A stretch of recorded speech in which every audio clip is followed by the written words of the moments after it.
میں یہ سب دیکھتی اور برداشت کیا کرتی، وہ تو مجھے اس بات کا حصہ بنا چکے تھے۔ وہ ماچس جس سے میرے گھر کو آگ لگ چکی تھی وہ میرے ہی ہاتھوں استعمال کروائی گئی تھی۔ ایک رات تو شاویز نے حد ہی کر دی، مجھے کہا کہ میں کچھ بھی کر کے عالیہ کو گھر بلواؤں، اور میں نے اچانک اپنی بیماری اور اس بات کا بہانہ بنا کر اسے گھر بلایا کہ میں بہت تکلیف میں ہوں اور گھر میں اکیلی ہوں۔ ایسا ہی ہوا، اور عالیہ بھی اپنے گھر والوں کو یہ بہانہ سنا کر میرے گھر چلی آئی۔ وہ اکثر کوئی نہ کوئی بہانہ بنا کر آ جاتی اور بہانہ ہی ہوتا تھا کہ وہ مجھ سے ملنے کے لیے آ رہی ہے۔ یہ بات بہت ہی بری تھی، بہت ہی الجھی ہوئی تھی، اس کا نتیجہ کبھی بھی اچھا نکلنے والا نہیں تھا، لیکن جو کچھ ہو رہا تھا وہ ہو رہا تھا، جس کو کوئی بھی نہیں روک سکتا تھا۔ اس کے بعد تو یہ معمول ہی بن گیا۔ عالیہ کسی نہ کسی بہانے سے میرے گھر آتی، کبھی کہتی اس کو میرے ساتھ بازار جانا ہے، اور کبھی میں اس کے گھر والوں سے جھوٹ بولتی کہ گھر میں کوئی دعوت ہے اور مجھے اس کی مدد کی ضرورت ہے۔ عالیہ اور شاویز ہمارے گھر کی چھت پر تو کبھی بالکنی میں گھنٹوں ایک دوسرے کے ساتھ باتیں کرتے، اور میں ان کے لیے پہرا دیتی رہتی کہ کوئی اس طرف نہ آئے۔ دونوں نے مجھے استعمال کرنا شروع کر دیا تھا۔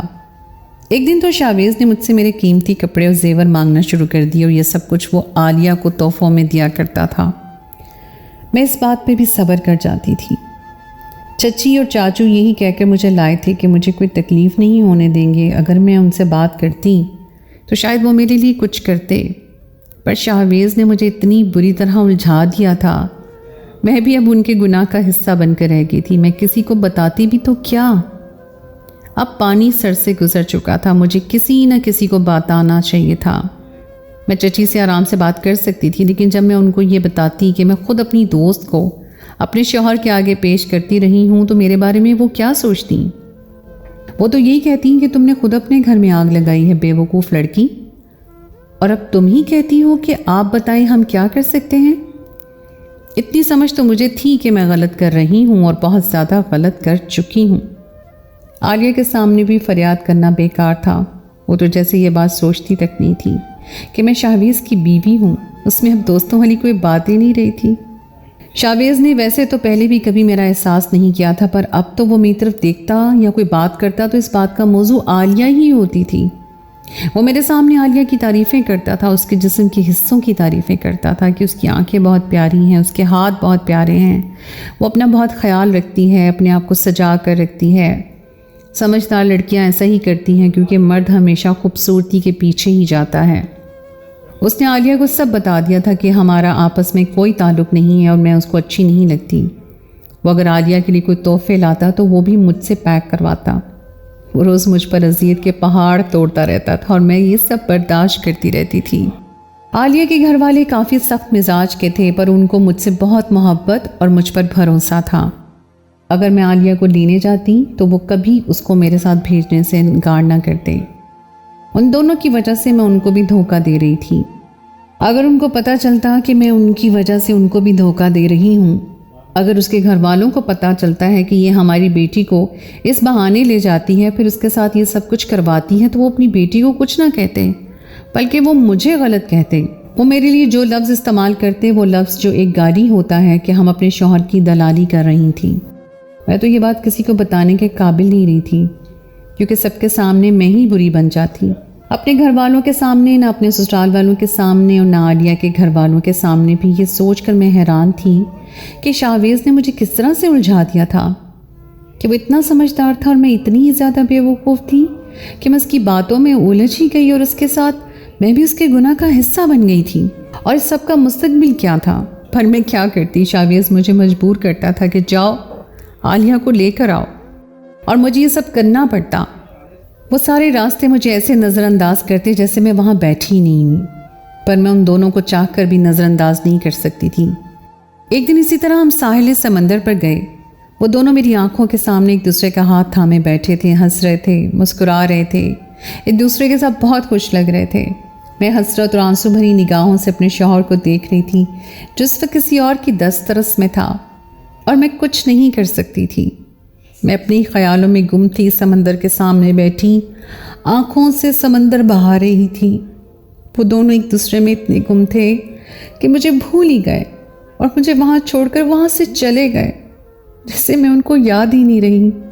میں نے جب دیکھا کہ میں وہاں اکیلی ہوں اور شام بھی ہونا شروع ہو گئی ہے تو میں بہت گھبرا گئی ان کو آس پاس تلاش کرنے لگی، رونے لگی۔ میں بہت ڈر گئی تھی۔ میری عمر اس وقت بہت کم تھی، میں اس شہر میں نئی تھی، مجھے وہاں کے رستوں کا نہیں پتہ تھا۔ کسی طرح میں سڑک تک آئی، سوچنے لگی کہ اب کیا کروں۔ کچھ دیر بعد میرے سامنے ایک کار آ کر رکی۔ وہ شاید آدمی وکیل تھا، حلیے سے تو ایسا ہی لگ رہا تھا۔ اس نے مجھے روتے ہوئے دیکھ لیا اور پوچھنے لگا کہ کیا ہوا ہے۔ میں اس کو کچھ بتانا نہیں چاہتی تھی، میں نے پہلے ہی بہت سی بیوقوفیاں کی تھیں اور بیوقوفی نہیں کرنا چاہتی تھی، لیکن اس نے کہا کہ دیکھیں شام ہونے والی ہے، آپ کیا کریں گی؟ یہ علاقہ سیف نہیں ہے، یہ اچھے لوگ نہیں آتے یہاں پر، آپ مجھے بتائیں آپ کا مسئلہ کیا، میں آپ کی مدد کروں گا۔ میں نے اس کو بتایا اور پھر اس نے وعدہ کیا کہ وہ میری مدد کرے گا۔ شکل سے شریف آدمی لگ رہا تھا، یہ نہیں کہہ سکتی تھی کیونکہ مجھے لوگوں کی پہچان نہیں تھی۔ اگر مجھے لوگوں کی پہچان ہوتی تو اپنے شوہر اپنے دوست کو پہلے ہی پہچان جاتی اور ان کے ہاتھوں کھلونا نہ بنتی۔ پھر مدد کرنے کا وعدہ کر کے مجھے کار میں اس نے بٹھایا اور پوچھا کہ میں یہاں اکیلی کیسے آئی۔ تو میں نے اسے ساری مختصر بات بتائی کہ میں اکیلی نہیں آئی تھی، اپنے شوہر کے ساتھ آئی تھی، پر وہ مجھے چھوڑ کر چلا گیا۔ اس نے بات سے بات نکال کر مجھ سے ساری بات پوچھ لی۔ وہ بہت حیران ہوا کہ میرے ساتھ یہ سب ہو رہا ہے۔ میں نے اسے کہا کہ مجھے کسی طرح میرے گھر پہنچا دو۔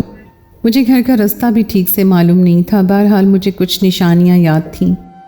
اس نے مجھے کسی طرح میرے گھر پہنچا دیا، پر اس سب میں کافی وقت لگ گیا۔ رات کے 12 ہونے والے تھے۔ جب میں گھر میں قدم رکھا تو گھر کا ماحول ہی بدلا ہوا تھا۔ میرے چاچو، چچی، شاویز سب گھر کے ہال میں جیسے میرا ہی انتظار کر رہے تھے۔